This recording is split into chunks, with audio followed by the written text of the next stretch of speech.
Okay, so out here playing softball today, what are you most excited about on the field?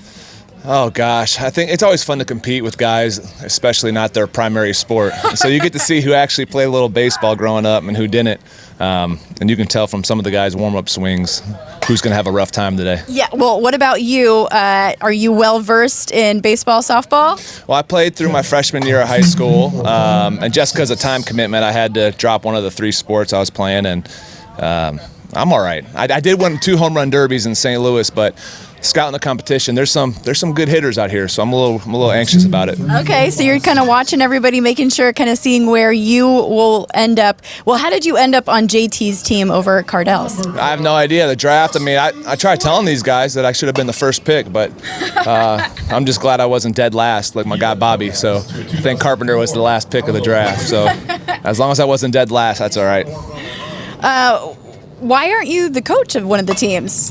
You know what? I think because it's Cardale's event. Okay. He wanted to have a team, and then just natural for JT and him to compete again. Definitely. So it feels like 2015 quarterback competition here.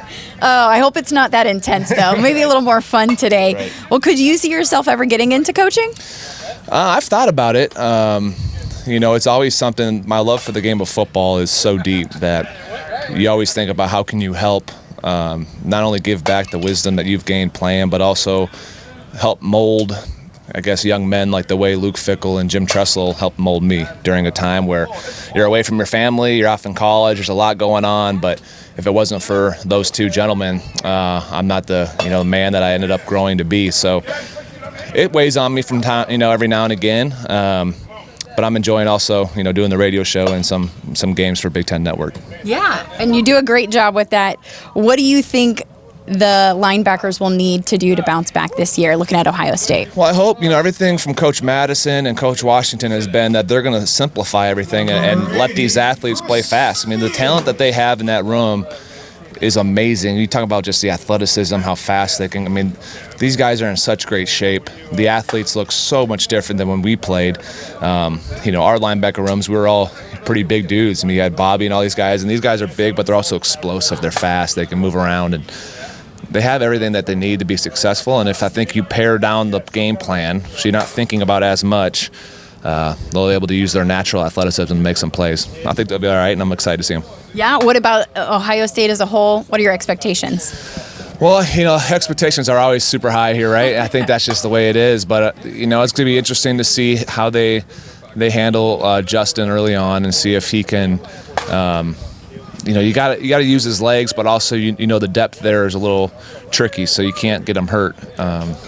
So it's going to be unique. I think what Coach Day does really well is that he had a certain offense and it looked a certain way for JT, and then with Dwayne it changed, and so I'm sure it'll change a little bit with Justin. He kind of caters his stuff to the guy that is playing, and I'm excited to see what that looks like. And I expect them, like always, it's going to be us and Michigan in the last week, and that's going to determine the East and most likely the Big Ten. That'll be really exciting. Are you looking forward to that game? I am, of course, and the fact that it's up in Ann Arbor, you always love playing in the shoe, but when you can go up to there and that place is just dead silent, all those people are quiet, and there's nothing better than that. Yeah, shut them up a little bit. That's right. That's right.